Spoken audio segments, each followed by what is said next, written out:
Kumari,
आलिंगन घडे मोक्ष सायुज्यता जोडे,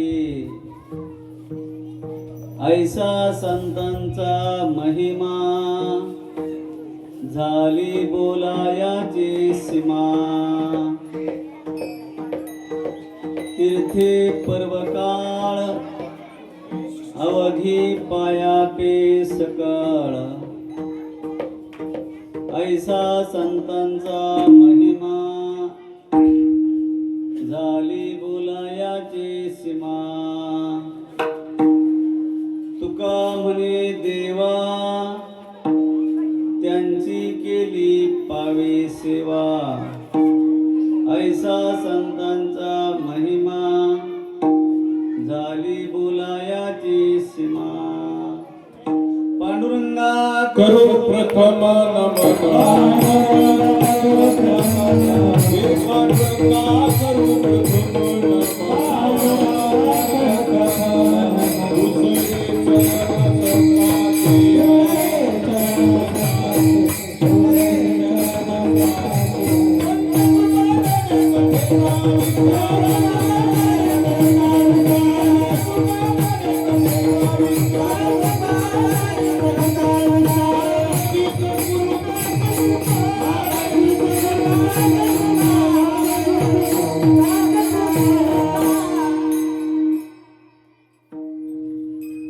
पवित्र पावनभूमी श्री क्षेत्र पोखरी या पावनभूमीमध्ये अखंड हरिनाम सप्ताह आणि नवनाथ ग्रंथ पारायण सोहळा मोठ्या उत्सवात वैभवपूर्ण हा आज सुरू झालेला आहे. आणि त्यामध्ये अतिशय महान कार्य मूर्तींची प्राणप्रतिष्ठा हा सोहळा, ऐश्वर्य संपन्न हा कार्यक्रम या ठिकाणी होत आहे.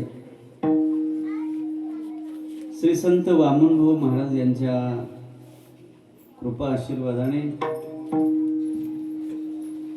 परमपूज्य श्री संत विठ्ठल महाराज शास्त्री गैनतगड आणि श्री संत रवींद्र महाराज सुद्रिक पाटील यांच्या मार्गदर्शनाखाली वैकुंठवासी पुंडलिक बाबा यांच्या आशीर्वादाने आणि आपल्या परिसराचं वैभव भूषण सर्वांच्या सुखदुःखामध्ये सहभागी असणारे लोकनेते आदरणीय कार्यसम्राट कार्यधुरंधर आमदार सुरेश अण्णा धस यांच्या मार्गदर्शनाखाली हा कार्यक्रम अतिशय गोड असा या ठिकाणी आज सुरुवात झालेली आहे आणि विशेषतः सर्व गावकऱ्यांच्या सहकार्याने हा कार्यक्रम अत्यंत अप्रतिम असा हा कार्यक्रम आहे. आम्ही आज दिवसभर खूप थकलो होतो, परंतु इथं आलो आणि नाथांचं दर्शन घेतलं. आपल्या सर्वांचं दर्शन मला झालं आणि सर्वांचं दर्शन झाल्यानंतर आमचा थकवाच पडून गेला, सीन भाग गेला. असा हा सुंदर गोड कार्यक्रम आहे.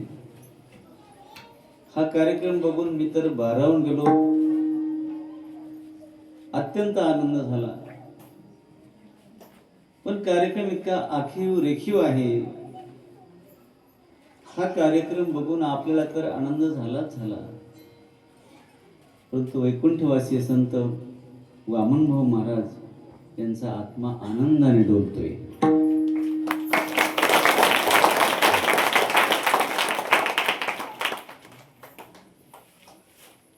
आणि कार्यक्रमामध्ये मूर्तींची प्राणप्रतिष्ठा आहे. सद्गुरु गहिनीनाथ, विठ्ठल रुक्मिणी, दत्तात्रेय भगवान, भाऊ बाबा, विघ्नहरती देवता, गणेश गणपती अशा मूर्तींची प्राणप्रतिष्ठा आहे. एवढ्या मूर्ती, एवढं सुंदर कार्य म्हणजे हे क्रांतिकारी कार्य आहे, मोठी क्रांती आहे. आणि ही क्रांती, एवढं सुंदर कार्य आपलं भूषण, आपलं वैभव, आपल्या गावचे सरपंच शिंदे साहेब यांनी सर्व गावाला बरोबर घेऊन हे कार्य केलेलं आहे. ही मोठी आनंदाची गोष्ट आहे. आणि या ठिकाणी कीर्तनाला आम्ही आलोत म्हणजे आमच्या महिंदा गावचे सरपंच विष्णू दैफळे यांनी सांगितलं की बाबा पोखरीला 1 तारीख द्यायची. सर्व ग्रामस्थ मंडळ घेऊन आपले सरपंच शिंदे सरपंच त्या ठिकाणी आले आणि मला इथे येण्याचं सौभाग्य लाभलं, संधी मिळाली. अतिशय सुंदर वादक आहेत. मृदंग महर्षी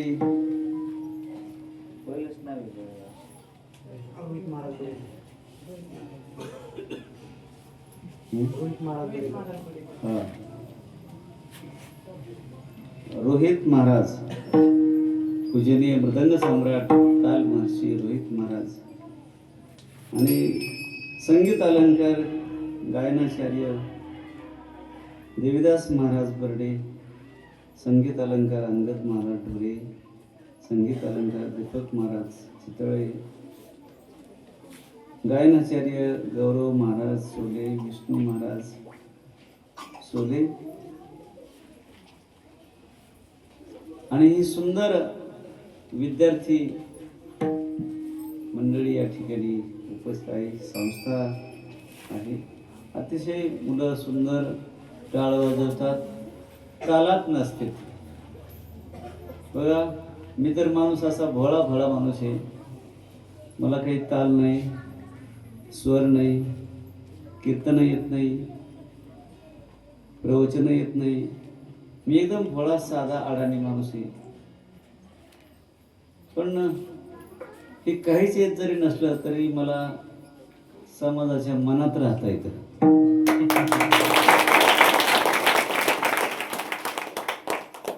या ठिकाणी पूजनीय अण्णा या ठिकाणी उपस्थित आहेत. सर्व महान महान मंडळी आहेत. जी पुरुष मंडळी या ठिकाणी विराजमान आहे ते सामान्य पुरुष नसून साक्षात परमेश्वर आहेत.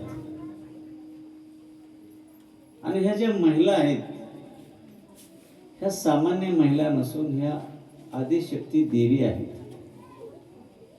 तुमच्या सर्वांच्या पवित्र चरणी माझा साष्टांग दंडवत आहे. आणि या कार्यक्रमाची सुरुवात विनापूजन आदरणीय पूजनीय एकदम सत्यवादी स्पष्ट स्वभाव जगद्गुरु तुकोबरायसारखा तुकाराम महाराजांसारखा स्वभाव ज्यांचा आहे अशा आदरणीय पूजनीय देवीदास आबा धस यांच्या हाताने विनापूजन झालं. त्यांना त्रास झाला, मध्यंतरी आजारी पडले, परंतु समाजाच्या कार्यासाठी रात्रंदिवस त्यांनी संपूर्ण जीवन व्यतीत केलं, वाहून घेतलं समाजासाठी. म्हणून ते या एवढ्या संकटातून सुद्धा चांगले झाले, पूर्ववत झाले. हा समाजाचा त्यांच्या पाठीशी मोठा आशीर्वाद आहे. एवढं सुंदर हे गायन महाराजांनी केलंय. खरोखर इतकं सुंदर नियोजन केलंय. हे नियोजन करण्यासाठी कार्यकर्त्यांना सर्व मंडळीला जीवाचं रान करावं लागतंय. वेळेवर जेवण भेटत नाही, उपासपोटी राहून हे काम करावं लागतंय. एवढं काम केलं तुम्ही. तुमचं सर्व आयोजक मंडळीचं कार्यकर्ते मंडळीचं जेवढं कौतुक करावं तेवढं कमी आहे. तुम्ही कौतुकास पात्र आहात आणि तुम्ही संत वामन भाऊंचे प्रिय झालात. तुमच्यावर त्यांचा आशीर्वाद आहे. एक महात्मा गावात गेले. 11:30-12 वाजले होते. 11:30ची वेळ. गावकरी म्हटले, महाराज जेवणाची वेळ झाली, आमच्याकडे जेवायला चला. महाराज म्हटले, जो नेहमी खरं बोलतो त्याच्या इथंच मी जेवतो. जो नेहमी खरं बोलतो त्याच्या इथंच मी जेवतो. सगळे गावकरी एकमेकाच्या चेहऱ्याकडे तोंडाकडे बघायला लागले की आता महाराजांना जेव कोणी घालायचं. महाराज तर म्हणतात की जो नेहमी खरं बोलतो त्याच्या इथंच मी जेवतो.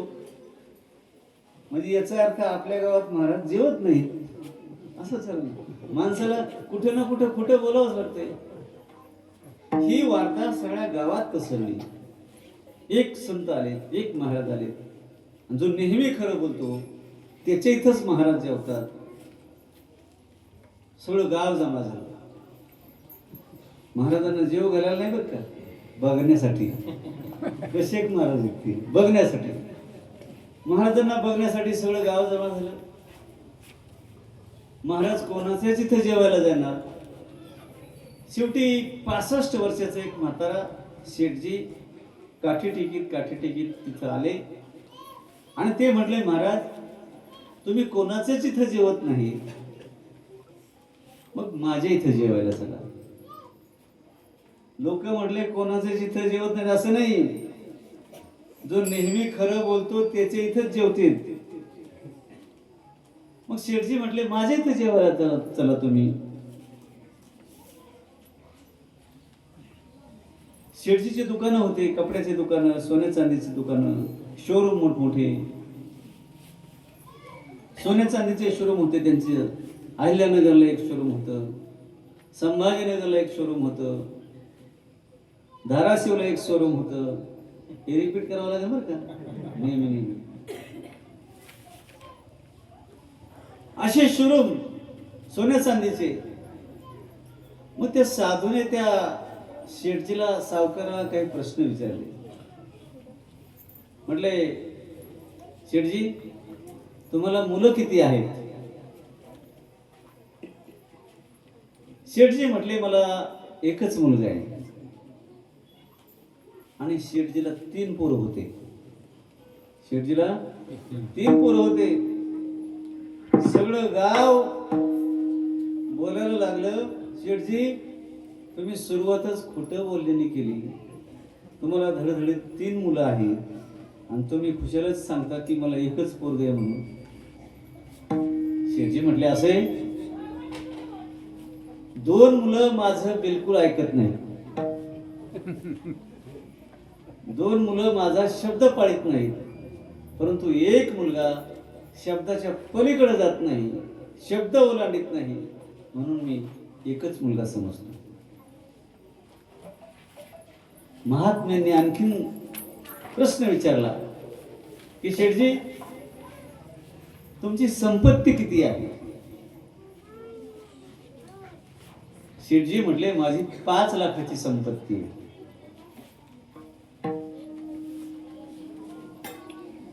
सगळं गाव म्हटलं यांचे सोन्या चांदीची दुकान आहेत, अरबोपती माणूस आहे हा, आणि खुशालच 5 लाखाची संपत्ती सांगतोय. ते म्हटले असे त्याचं ही सगळी संपत्ती आहे इथंच राहणार आहे, पण 5 लाख रुपये मी मंदिराच्या बांधकामासाठी वर्गणी दिलेली आहे, तेवढेच 5 लाख रुपये माझ्या हक्काचे आहेत.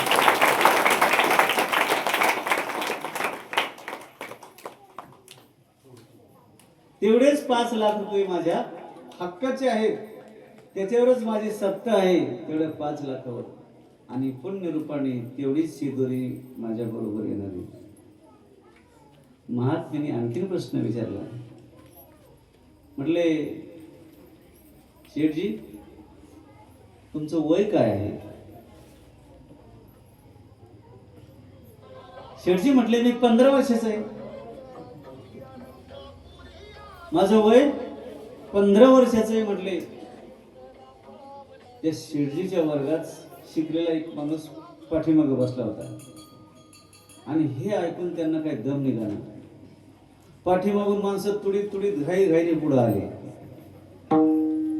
आणि म्हटले अहो शेठजी मी उगा ऐकतोय तुमचं, तुम्ही पहिल्यापासून खोटं बोलण्याचा जो सपाटा लावलाय ते एकही शब्द तुम्ही खरं बोलणार. आता तुम्हाला वय विचारलं तर तुम्ही खुशाल सांगता की मी 15 वर्षाचा आहे म्हणून, 15 वर्षाचं माझं वय म्हणून. अहो शेठजी तुम्ही आणि मी एकाच वर्गात शिकलो, एका बेंचवर बसलो. मी 65 वर्षाचा आहे आणि तुम्ही 15 वर्षाचे कसे? शेठजी म्हटले त्याचं असे 50 वर्षे माझे संसारात गेले, 50 वर्षे माझे संसारात गेले, पण 15 वर्ष मी संत वामन भाऊच्या संगतीत राहिलो.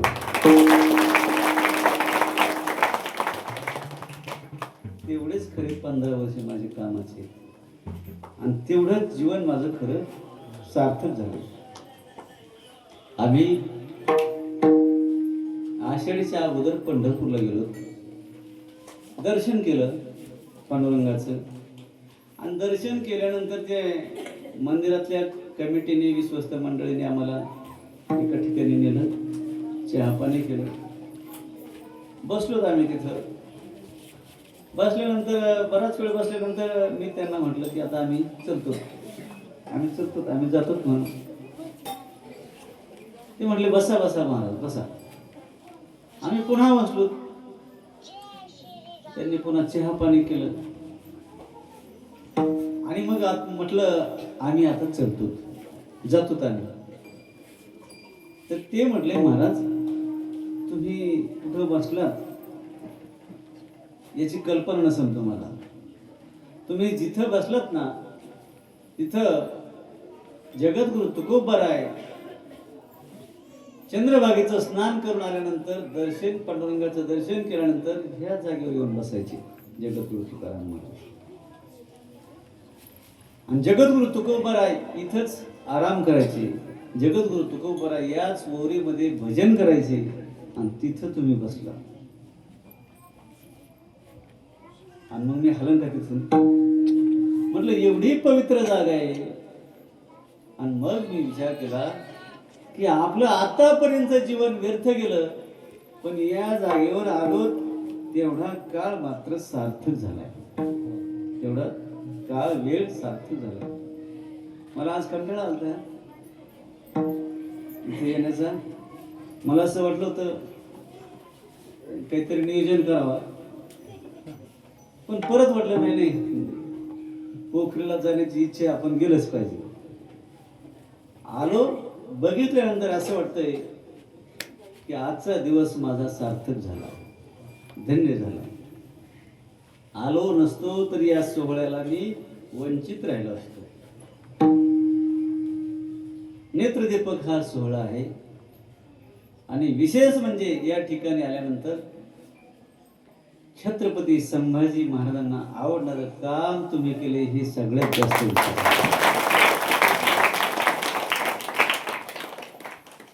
सगळ्यात जास्त विषय हे सत्य होतील जातील, परंतु धर्मवीर छत्रपती संभाजी राजांचं कार्य तुम्ही समर्थपणे केलेलं आहे. आणि म्हणून हे सगळं बघून खरा आनंद, समाधान छत्रपती संभाजी महाराजांना आज होते. असं कार्य केलं.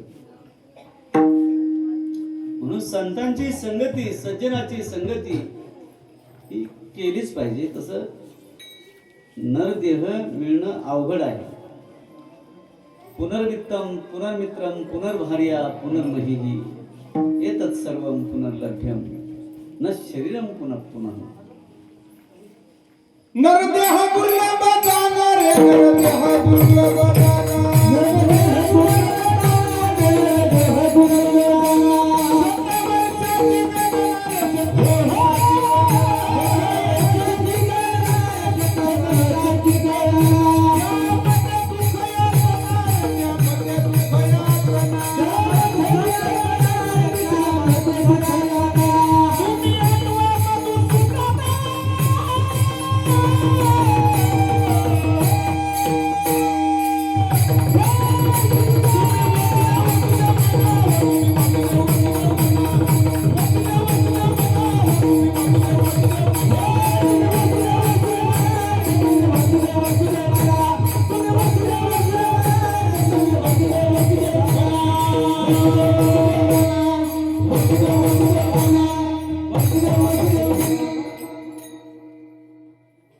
पूजनीय महाराजांनी खूप सुंदर गायलं बघा. सिंहाने डरकाळी फोडल्यासारखं. आणि महाराजांचा आवाज इतका धारदार आहे. त्यांनी जेव्हा प्रमाण सुरू केलं तेव्हा अंगावर रोमांच खडे झाले.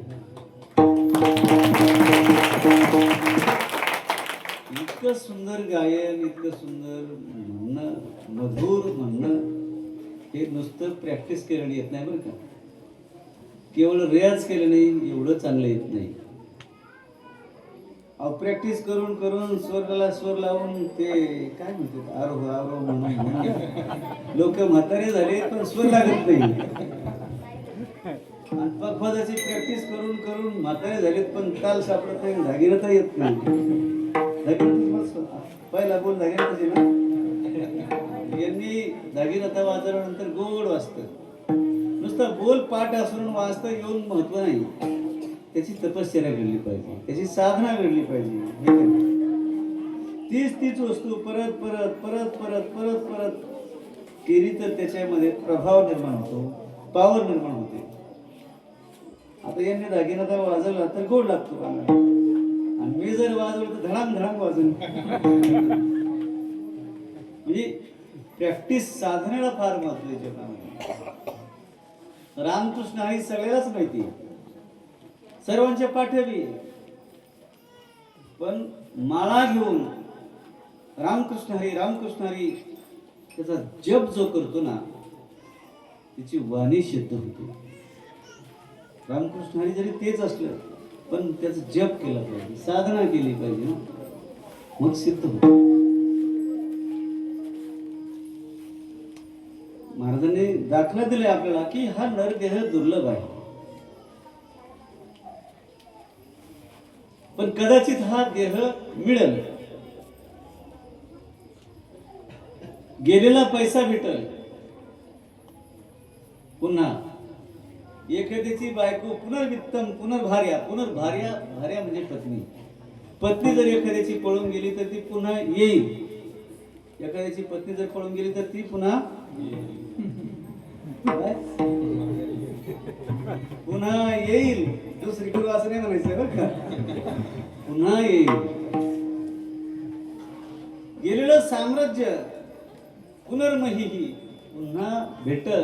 पण हा नर देह मिळणं त्याच्याही पेक्षा अवघड आहे.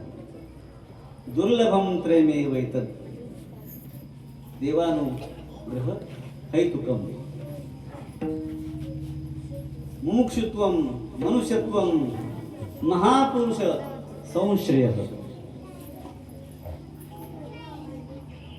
मनुष्य देह मिळणं कठीण आहे आणि त्याच्याही पेक्षा कठीण मुमुक्षुता म्हणजे साधक होणं कठीण आहे. काही मी उद्धार पावेल अशी अवस्था होणं कठीण आहे. माझं जीवन सार्थक कसं होईल अशी अवस्था होणं कठीण आहे. आणि त्याच्याही पेक्षा संत भेट फार अवघड आहे. बहु अवघड आहे संत भेट. बहु अवघड आहे संत भेट. बहु अवघड आहे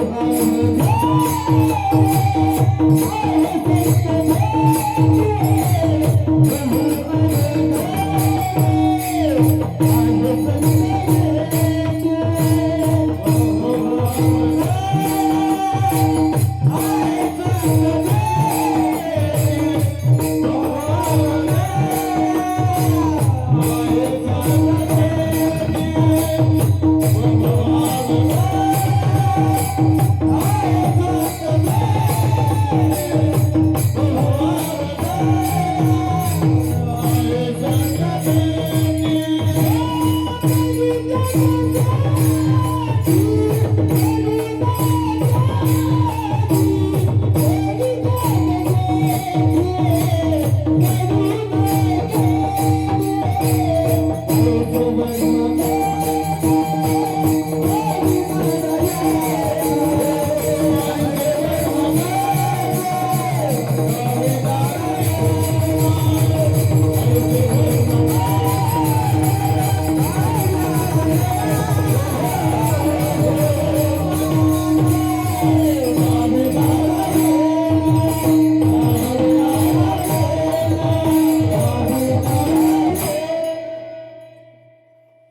अतिशय मधुर अप्रतिम महाराज सुंदर गायले. असं म्हणतात की इतका आवाज पहाडी आवाज वामन भोला होता असं जुने लोक सांगतात. आज महाराजांच्या अंगात आले. अंगात म्हणजे वामन हो महाराज शिरले तुमच्या अंगात.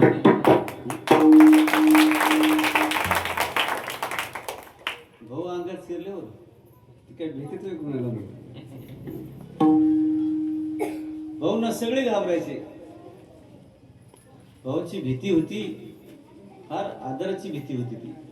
तसं विद्यार्थी शिक्षकाला घाबरतो, पत्नी पतीला घाबरते, पत्नी पतीला घाबरते. म्हणजे तो पती बी घाबरण्यासारखा पाहिजे बरं का.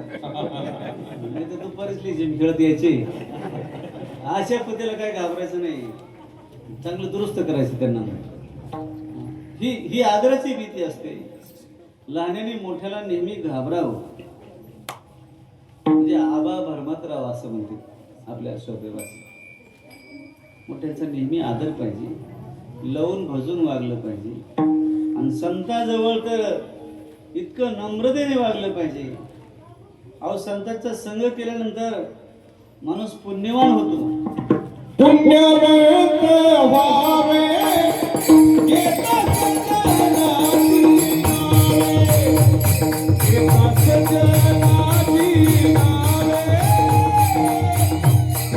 सज्जनाची नावे.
लेकिन कब संतांची संगती केल्यानंतर चांगलं होईल, भलं होईल. त्यांचा संग केला तर भलं होईल, पुण्य प्राप्त होईल. आणि त्यांचं नाव घेतलं तरी पुण्य प्राप्त होतं बरं का. एकदा पंढरपूरचे प्रल्हाद महाराज बडवे रात्रीचं पांडुरंगाच्या दर्शनाला गेले.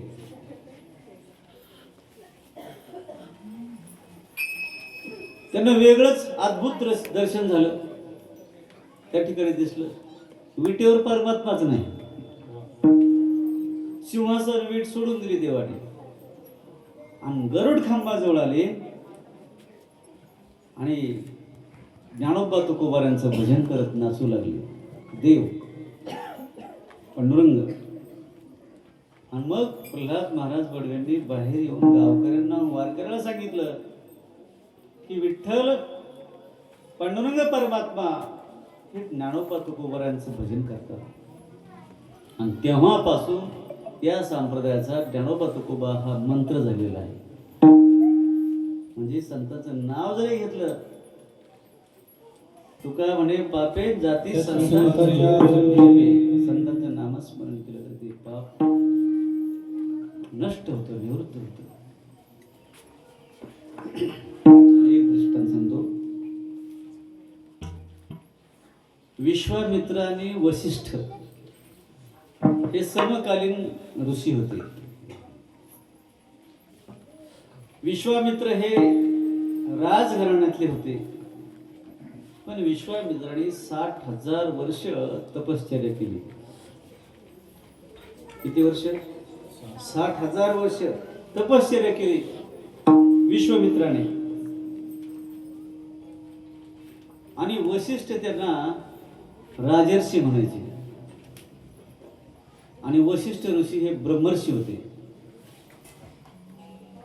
आणि राजर्षी ही जी पदवी आहे ती ब्रह्मर्षीपेक्षा खालच्या दर्जाची आहे. ब्रह्मर्षीपेक्षा राजर्षी ही खालच्या दर्जाची पदवी.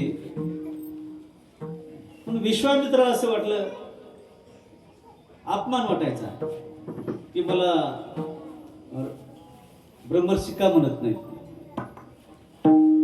अपमान वाटायचा थोडासा. एक वेळेस विश्वामित्र वसिष्ठाकडे गेले आणि म्हटले, अहो मी 60,000 वर्ष तपश्चर्या केली तरी तुम्ही मला राजर्षी म्हणता, ब्रह्मर्षी का म्हणत नाही? आपल्या दोघांमध्ये कोण श्रेष्ठ आहे हे बघू म्हटले. वसिष्ठ म्हटले, कोण श्रेष्ठ आहे हे बघण्याची मला काही गरज वाटत नाही. विश्वामित्र म्हटले, तुम्हाला गरज याची वाटत नसेल, पण अहो मला रात्री झोप येत नाही ना, मला झोप येत नाही रात्री. त्याचं काय म्हटले, आपल्या दोघांमध्ये कोण श्रेष्ठ आहे हे बघू म्हटले. आता याचा न्याय निवाडा करायला कोणाकडे जायचं म्हटलं. इथं तर सगळंच माणसं साध्या साध्या कारणाकरता माणसं खोटं बोलते. वकिलाला पैसे घेतल्यानंतर खोटं बोलावंच लागतं. आणि खोटी असणारी गोष्ट त्या बाजूने जर निकाल लावला वकिलाने तर ते वकील आणखी नामांकित होते. खोट्याचं खरं करून दाखवलं, खोट्याचं खरं करून दाखवल्यानंतर ते वकील नामांकित होतात. म्हणजे इथं काय कोणी खरं बोलू शकत नाही. बरं, न्याय निवाडा करणं फार अवघड असतं बरं का. न्याय करणं फार अवघड आहे. माणसाला निवाडा करणं, न्याय देणं फार जड जातं. मग हे दोघही वसिष्ठ ऋषी आणि विश्वामित्र थेट ब्रह्मदेवाकडे गेले. ब्रह्मदेव म्हटले, कोणकडे आले, काय भानगडे? ते म्हटले, काय नाही, आम्ही न्याय मागण्यासाठी आलो. काय न्याय? की आमच्या दोघांमध्ये कोण श्रेष्ठ आहे. आता कोणाची बाजू घ्याव? एकाची बाजू घेतली तर दुसरा आपोआप नाराज होतोय ना, आणि मग मतदानाचं नुकसान होईल ना सगळी.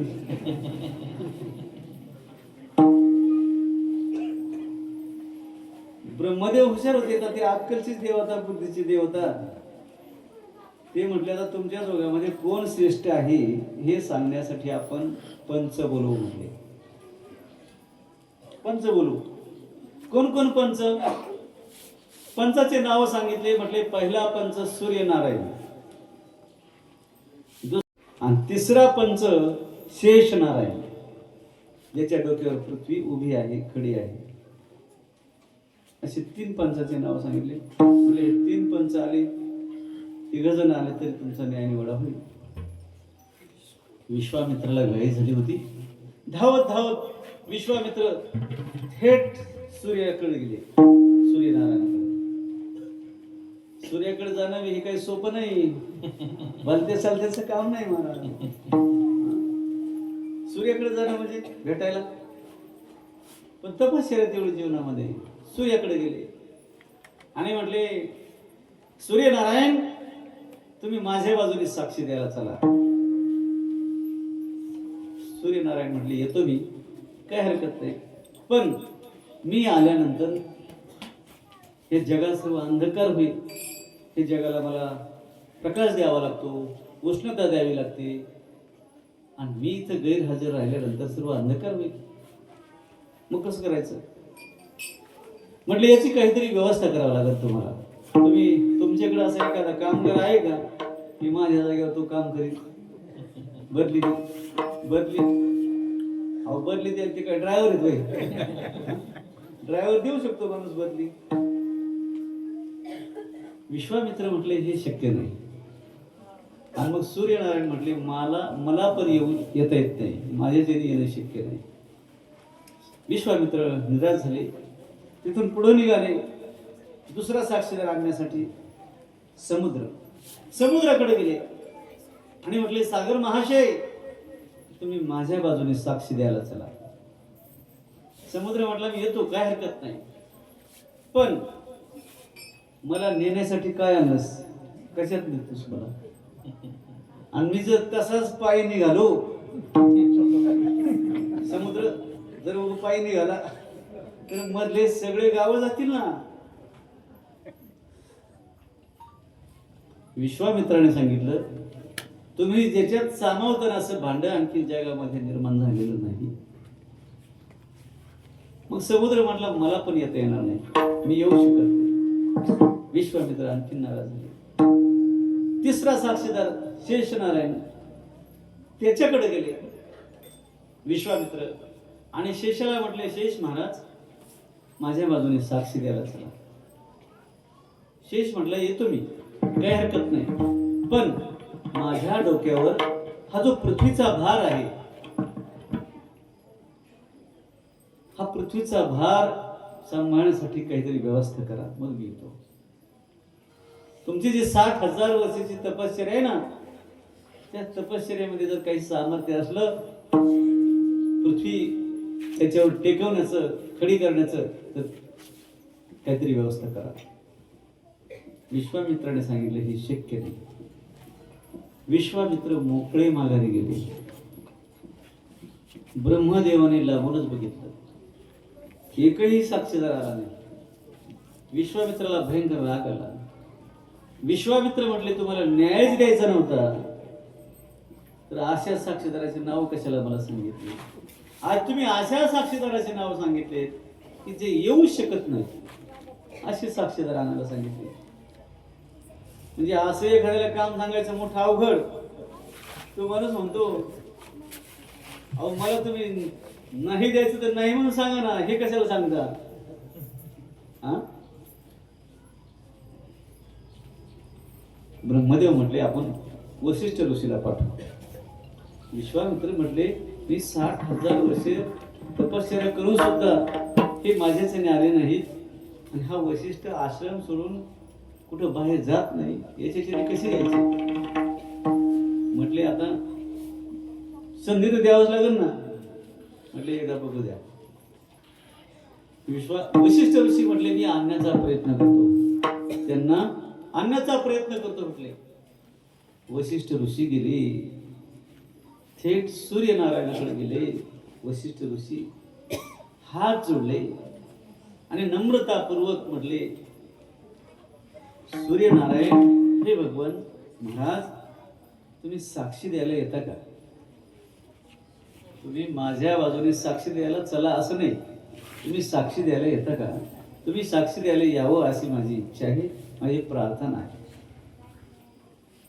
सूर्य म्हटला की येतो, काय हरकत नाही, पण माझ्या जागेवर कोण काम करील? प्रकाश कोण देईन जगाला? वशिष्ठ ऋषी म्हटले ठीक आहे, म्हटले काही हरकत नाही, त्याची आपण व्यवस्था करू, तुम्ही बाजूला सारखा. सूर्यनारायणला बाजूला काढलं आणि तिथं वशिष्ठाने आपली शाटी म्हणजे लंगोटी टाकली. तर त्या लंगोटीचा एवढा प्रकाश, सूर्य समान प्रकाश पडला, ऊर्जा निर्माण झाली. माऊली ज्ञानोबा यांनी म्हटलेलं आहे, अहो एकाची शाटी तपेन नाही, एकी सृष्टीवरी सृष्टी केली, एकी पाषाण वावरी उतरली समुद्री कटके. त्या लंगोटीने सूर्याचं काम केलं वशिष्ठ ऋषीच्या. मग सूर्याने मान खाली घातली आणि वशिष्ठ ऋषीच्या पाठीमागे निघाले, थेट समुद्राकडे गेले. समुद्राला म्हटले, समुद्र महाराज तुम्ही साक्षी द्यायला यावं अशी माझी प्रार्थना आहे. समुद्र म्हटला येतो मी, पण मला नेण्यासाठी काय आणलंस? वशिष्ठ ऋषीने हातामध्ये जे कमंडल होता तो कमंडल असा पुढे ठेवला, सागराच्या कडेला हात जोडले, प्रार्थना केली आणि म्हटले या कमंडलूमध्ये बसा, म्हटले या कमंडलूमध्ये प्रवेश करा. ते कमंडल होतं 1-1.5 लिटरचं डबा असतो ना हातामध्ये, त्याच्यात काय 1.5 लिटर 2 लिटर पाणी बसून जास्तीत जास्त. सागर म्हटला अरे मी काय 1 टँकर वर पाणी आहे का? हे कमंडल मध्ये डबड्यात कसं बसायचं? वशिष्ठ ऋषी विनयाने म्हटले, प्रार्थना करून म्हटले तुम्ही प्रयत्न तर करा. आणि मग सागराने त्या कमंडल मध्ये शिरण्याचा प्रयत्न केला. सागर त्या कमंडलूमध्ये शिरला, अर्धा सागर संपला, अर्धा सागर झाला तरी त्या सागराचं पाणी कमंडलूच्या तळालाच. आश्चर्य झालं. आणि पूर्ण समुद्र त्या कमंडलूमध्ये शिरला तरी तो कमंडलू अर्धाच. अहो एकाने तर पूर्ण समुद्र एका आचमनात गळला होता. एकी आकाशी सूर्य ते धरले, एकी सागरा ते चुळीची भरले, एका चुळमध्ये सागर प्राशन केला अगस्त ऋषीने. आणि बाल ब्रह्मचारी हनुमानजीने फळ खाण्याचं म्हणून सूर्यालाच हातात धरलं. एकी आकाशी सूर्या ते धरले, एकी चुळीची सागरा ते धरले. आणि वशिष्ठ ऋषीने कमंडल मांडलं, त्या कमंडल मध्ये पूर्ण समुद्र बसला मावला तरी तो कमंडल अर्धा शिल्लक सागर. मग तिसऱ्या साक्षीदाराकडे गेले.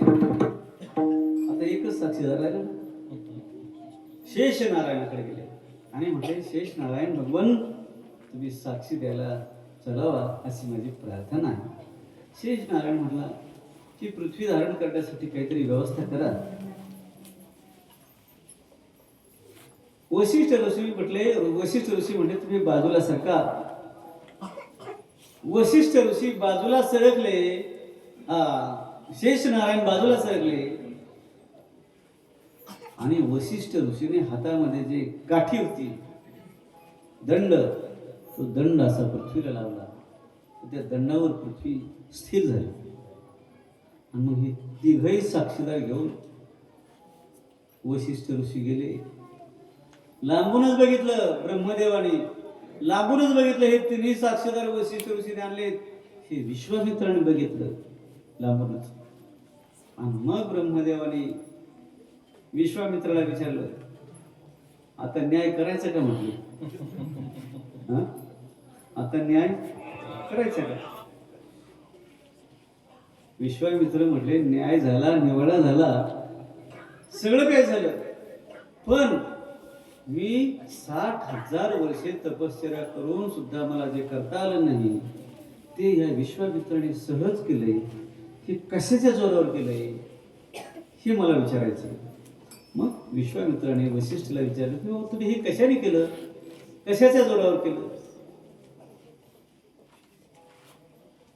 तर वसिष्ठ ऋषीने सांगितलं काही नाही, मला संतांनी आलिंगन दिलं आणि त्या आलिंगनाच्या जोरावर हे सर्व मी साध्य केलं.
पूजनीय दीपक महाराजांनी सुंदर असं गोड प्रभात म्हटलं. आलिंगन घडे मोक्ष सायुज्यता जोडे. संतांनी जर आलिंगन दिलं तर काय होतं, तर मोक्ष प्राप्त होतो. आणि मोक्षाचे पण 4 प्रकार आहेत: सलोकता, समीपता, स्वरूपता आणि सायुज्यता. सायुज्यता हे शेवटचा मोक्ष. आणि याच्या अगोदर बी मोक्ष प्राप्त होण्याच्या अगोदर बी धर्म, अर्थ, काम, मोक्ष स्टेप बाय स्टेप. जसं एखादा मुलगा ग्रॅज्युएट झाला, मग याचा अर्थ असा की तो अगोदर 10वी पण झालाय, 12वी झालाय, ठीक आहे.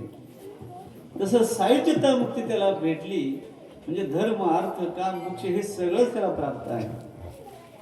मोक्षाचे 4 प्रकार आहेत. सलोकता म्हणजे त्या लोकात जाऊन राहणं. आपण म्हणतो वैकुंठवासी, स्वर्गवासी, त्याला सलोकता मुक्ती म्हणायचं. ज्ञानदेवा ध्यानी रामकृष्ण म्हणे, वैकुंठ भुवनी घर केले. वैकुंठात त्याचं घर आहे, त्या लोकात जाऊन राहतो. किती भाग्य मोठ्या माणसाच्या त्यांच्या बंगल्याला बंगला शेजारी असणे हे बाकीच नाही. आणि समीपता, दुसरी मुक्ती समीपता आहे. समीपता म्हणजे सम म्हणजे जवळ, जवळ असणे. नित्यनेम नामी तो प्राणी दुर्लभ लक्ष्मी वल्लभ तयाच वरी लक्ष्मी वल्लभ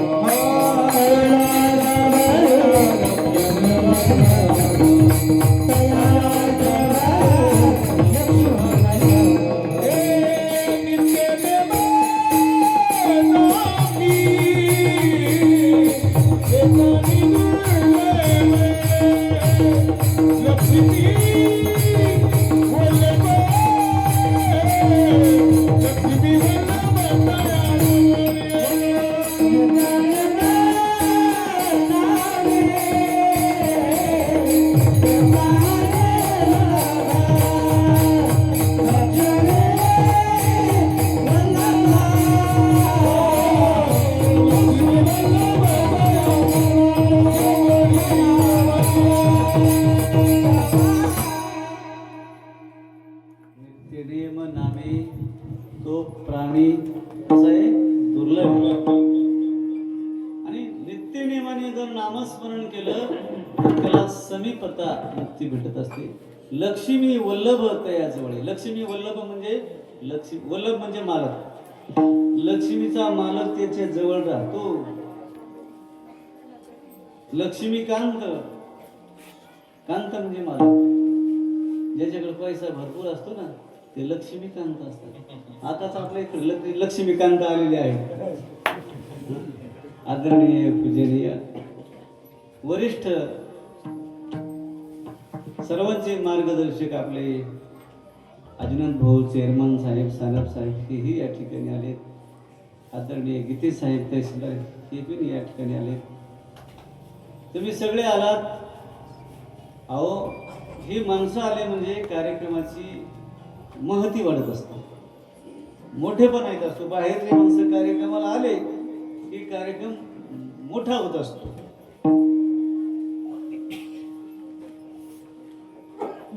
लक्ष्मी वल्लभता जवळ. आणि तिसरी जी मुक्ती आहे ती स्वरूपता. मातृपितृ भाता सगोत्र अपार चतुर्भुज नर हो ठेले. चतुर्भुज देव जसा चतुर्भुज आहे तसे भक्तही चतुर्भुज होतात. स्वरूपता मुक्ती आणि सायुज्यता. हरे हरे हरी मंत्र हा शिवाचा. आणि म्हणते जे वाचा भगवान शंकराने सुद्धा जप केलाय बर का हरिनामाचा. भजन करी महादेव देव भजन करी महादेव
अंगद महाराज फार शक्तिशाली होते हो.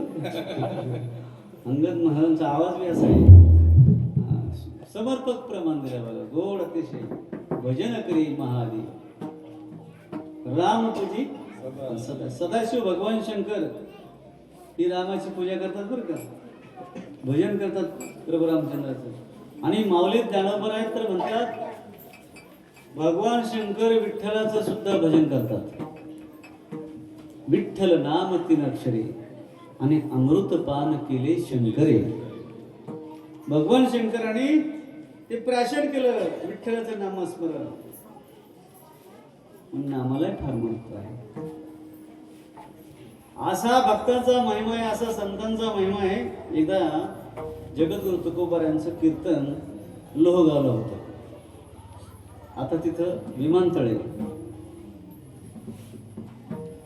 तुकोबारायांचं आजोळ सुद्धा लोहगावच होतं आणि तुकोबारायांची सासरवाडी सुद्धा लोहगावच. तिथं तुकोबारायांचं कीर्तन, सगळे माणसं कीर्तनाला गेले. तिथं एक जणाचा मुलगा आजारी होता, भयंकर आजारी होता.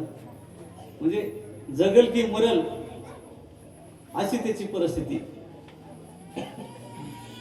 तोही माणूस कीर्तनाला निघाला. त्याची मंडळी म्हटली, आज काही कीर्तनाला जाऊ नका तुम्ही, मुलगा भयंकर आजारी आहे आणि त्याचं जर काही झालं बरं वाईट तर मी काय करू एकटी, तुम्ही काही कीर्तनाला जाऊ नका.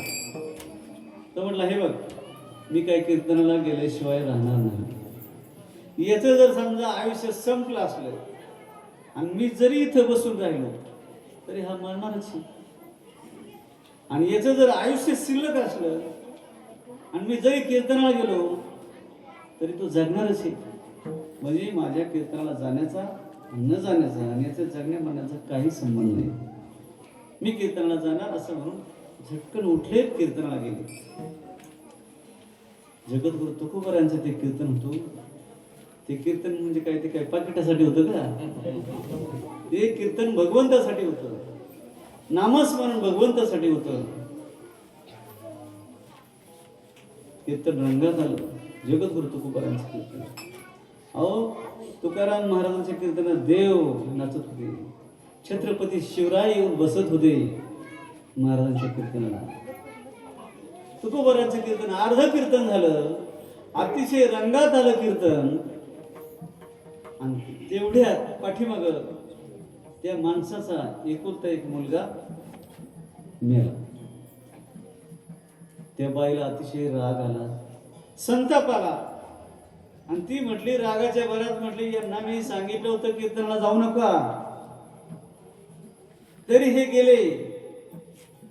आता रागाच्या भरात असं म्हटले असं मला नाही वाटत. ती काय वेगळंच म्हटली असेल काहीतरी. याला मी सांगितलं होतं कीर्तनाला जाऊ नको, तरी हा भोक्या गेलाच. हा भयंकर राग आला त्याला. त्या मुलाचं प्रेत उचललं त्यांनी आणि थेट कीर्तनात घेऊन आले. आणि जिथं हा बाबा कीर्तन ऐकायला बसला होता ना, त्याच्या समोर असं प्रेत ते आदळलं. आणि ती म्हटली, तुम्हाला सांगितलं होतं मी जाऊ नका म्हणून, आता मेलं ना पोरगं, काय करायचं आता? कीर्तनात गोंधळ व्हायला लागला, विक्षेप व्हायला लागला. म्हणून शहाण्या माणसाला असं वाटलं की कीर्तनात विक्षेप होऊ नये, गोंधळ होऊ नये, म्हणून त्या मुलाचं प्रेत त्यांनी असं भिंतीला टेकून बसवलं आणि कीर्तन ऐकतंय असं दाखवलं. तुकोबाराय मधून मधून विठ्ठल विठ्ठल म्हणून म्हणायला सांगायचे, भजन करायला सांगायचे, टाळी वाजवायला सांगायचे. सगळे माणसं टाळी वाजवायचे, भजन करायचे. पण हे पोरग काही टाळी वाजत नव्हतं आणि भजन करीत नव्हतं. आणि नेमकं तुकोबारायांचं लक्ष त्याच्याकडे गेलं आणि महाराज म्हटले, बेटा अरे तूही टाळी वाजव, तूही भजन कर. पण ती काय टाळी वाजन भजनही करी. वाजा ना टाळी, करणं भजन. हट्ट झाला एकदम महाराजांना. मग जवळचे माणसं म्हटले, महाराज ते काय आता भजन करण्यासारखं राहिले का? ते मेले म्हटले. जिवंत माणसं जर भजन करीत नाहीत हे तर मेलेले म्हटले. हे मेलेले म्हटले, भजन कसं करीत? मग तुकोबाराय म्हटले, अरे असेच कीर्तनात माणसं मेले तर कोणी कीर्तनाला येईन का? आता लोक अशी परीक्षा घेत नाहीत, ते सोडून द्या. जर कोणी माणसाचं प्रेत आणून बसवलं तर अवघडच होईल. कोणी कीर्तनाला येईल का? मग महाराजांनी शक्तिपात केला आणि ते मेलेलं मूल जिवंत केलं. मेले माणूस चित्त उठविले. हा संतांचा महिमा आहे. ऐसा संतांचा महिमा, ऐसा संतांचा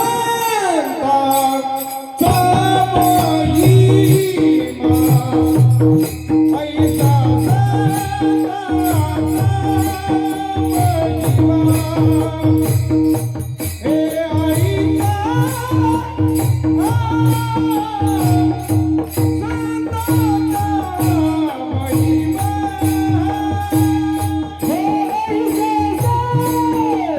ऐसा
ऐसा संतांचा महिमा, जे कार्य होऊ शकत नाही ते काम करणं हा संतांचा महिमा आहे. मेलेला माणूस जिवंत करणं हे विशेष आहे ना, हा महिमा संतांचा आहे. अहो जिवंत माणूस तर परतच असतो ना, जिवंत माणूस मेला तर हा महिमा नाही, पण मेलेला जिवंत करणं हा महिमा आहे संतांचा. अहो बैल चालते, सजीव चालू शकतं, घोडं चालू शकतं, पण माऊली ज्ञानोबराने दगडाला चालायला लावलं, रेड्याला बोलायला लावलं. रेड्या मुखी भेद बोलविला, गर्व तुझ्यांचा चालविली जड भिंती, हरली चांगयाची जड मुडा उद्धार केला, जड मुडा उद्धार केला, जड मुडा उद्धार केला, जड मुडा उद्धार केला, हो जड मुडा उद्धार केला.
सर्वच अप्रतिम आहे. अतिशय आखीव रेखीव गोड कार्यक्रम आहे. आणि मी सुरुवातीलाच सांगितलं, एवढं गोड एवढं सुंदर हे सहज येत नाही.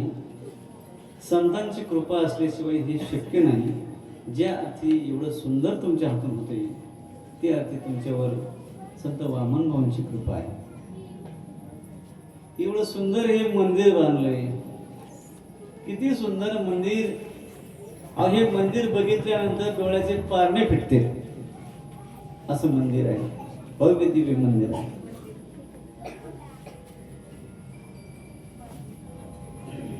छत्रपती धर्मवीर संभाजी महाराजांची समाधी तुळापूरला आहे. काही म्हणते तो वडूला आहे, वडूला आहे, तुळापूरला आहे. इतकं गोड कार्य, इतकं नादर कार्य छत्रपती धर्मवीर संभाजी महाराज आज तुळापूरला नाहीत, वडूला नाहीत, आज आपल्या पोखरीमध्ये आहेत.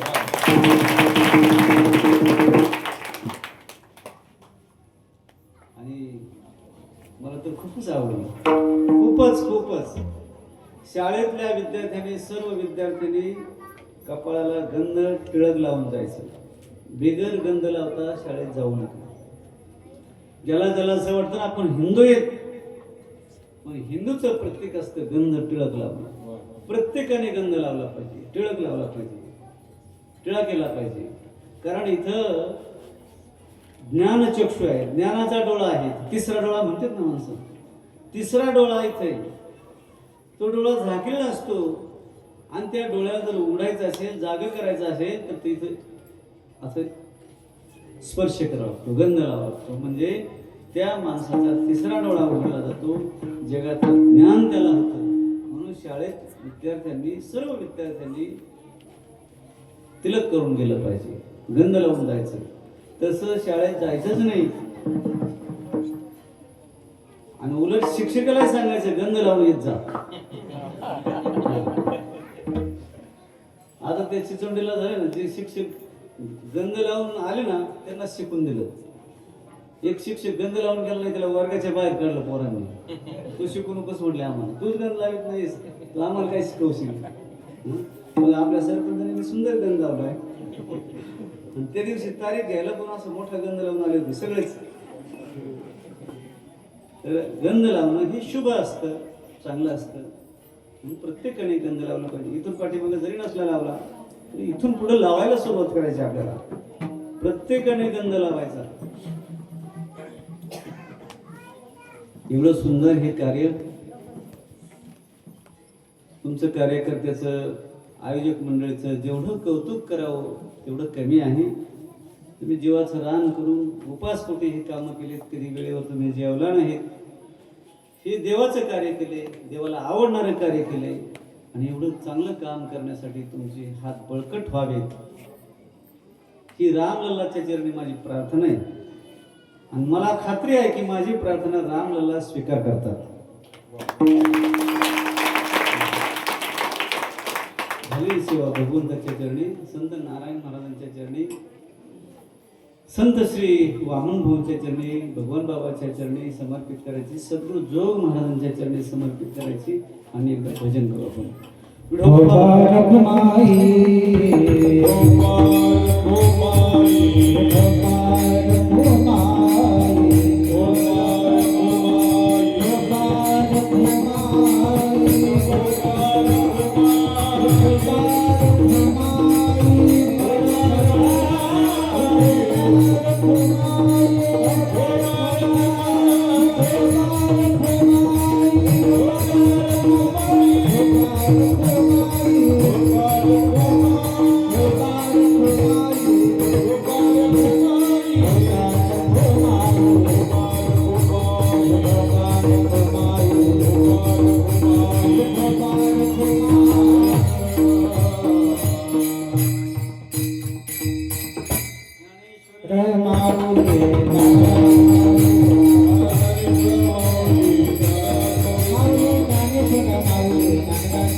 Thank you.